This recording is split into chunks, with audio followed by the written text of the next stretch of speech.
श्री हनुमंत जन्मोत्सव के चलते श्री तीन छत्री बालाजी धाम पर नवकुंडात्मक श्री हनुमंत महायज्ञ एवं झरा भंडारा का आयोजन होगा। 4 दिवसीय आयोजन को लेकर मंदिर समिति ने आज प्रेस वार्ता का आयोजन किया, जिसमें पत्रकारों को आयोजन संबंधी जानकारियां दी। हनुमान जन्मोत्सव को लेकर मंदसौर के सभी हनुमान मंदिरों में कई आयोजन होंगे। इसी तारतम्य में मंदसौर के श्री तीन छत्री बालाजी धाम में भी कई आयोजन होने वाले हैं, जिसको लेकर के तैयारियां चल रही है। जन्मोत्सव के मौके पर नवकुंडात्मक हनुमंत यज्ञ और झरा भंडारे का आयोजन होगा, जिसको लेकर आयोजन समिति ने तैयारियां शुरू कर दी है।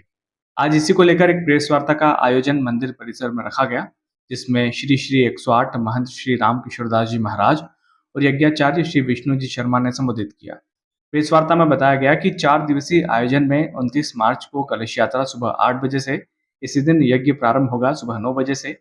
30 मार्च को भजन संध्या रात्रि 8 बजे से, 31 मार्च को सुंदरकांड रात्रि 8 बजे से, 2 अप्रैल को यज्ञ की पूर्णाहुति प्रातः 11 बजे से और महाप्रसादी भंडारा शाम 5 बजे शुरू होगा, जो कि प्रभु इच्छा तक चलेगा।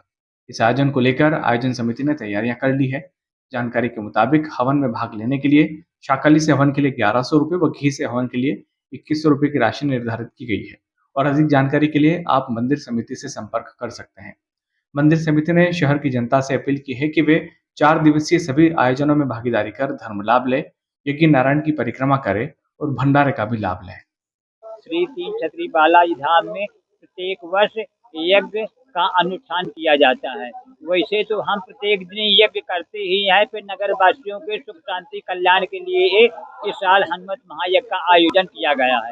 तो हनुमत महायज्ञ का आयोजन इसीलिए किया गया कि सारे नगर वासियों को इससे सुख शांति समृद्धि प्राप्त हो। अगर इस यज्ञ में किसी प्रकार से आकर के भाग लेंगे तो भगवान बालाजी की कृपा से उनका जीवन खुशमय बीतेगा। और अगर इसमें किसी प्रकार से कोई बैठना चाहता है, उसके लिए भी 2100 रुपये घी की आहुति देने की, 1100 साकल की, अगर वो भी नहीं है तो निःशुल्क भी बैठ सकते हैं। किसी प्रकार का प्रतिबंध नहीं, क्योंकि हम साधु हैं, हम सबके हैं, सब कोई हमारे हैं। तो अगर धर्म के कार्य में कोई भी आगे बढ़ना चाहता है तो निःशुल्क भी बैठ करके और अपने जीवन को सफल कर सकते हैं। क्योंकि मंदसौर नगरी में भगवान तीन छत्री बालाजी के धाम में प्रत्येक वर्ष ये यज्ञ होता है और सेवना के उत्तर तट में होता है। उत्तर तट में कोई भी कार्य किया गया तो भगवान पशुपतिनाथ की कृपा से निर्विघ्न संपन्न होता है और उसमें भाग लेने वाले का जीवन सुखमय व्यतीत होता है।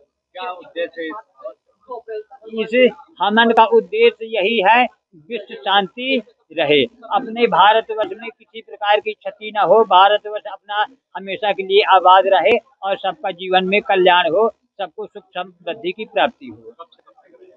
ये आयोजन 29 मार्च से लेकर 2 अप्रैल तक चलेगा। तो इसमें सभी भी नगर वासियों को यही है कि जितने से जितना अधिक संख्या में हो सके तो कलश यात्रा में भाग लें, अपने जीवन को सफल बनाएं।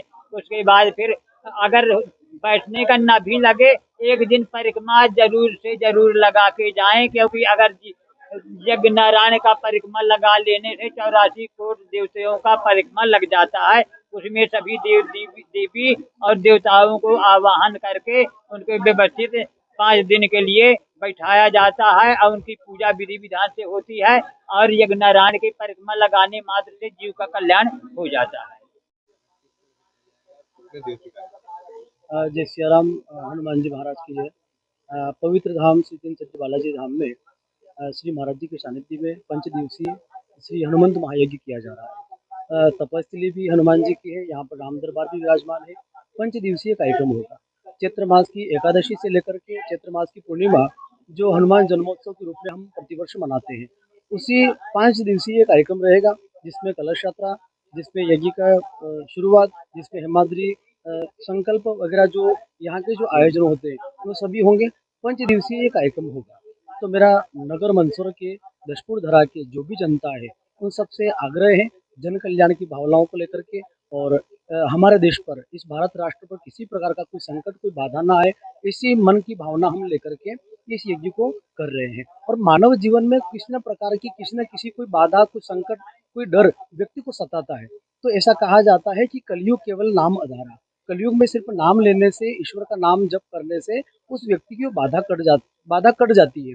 तो अगर व्यक्ति आकर के हनुमान के इस पवित्र धाम में बैठेगा, हवन की आहुति लगाएगा, स्वाहा स्वाहा करेगा, जब हम सुंदरकांड का, हनुमान चालीसा का जब पाठ करेंगे, हवन करेंगे, तो उससे व्यक्ति का निर्माण भी होगा, मस्तिष्क का, मन का, और हर प्रकार से वो आनंद को प्राप्त करेगा। जय श्री राम।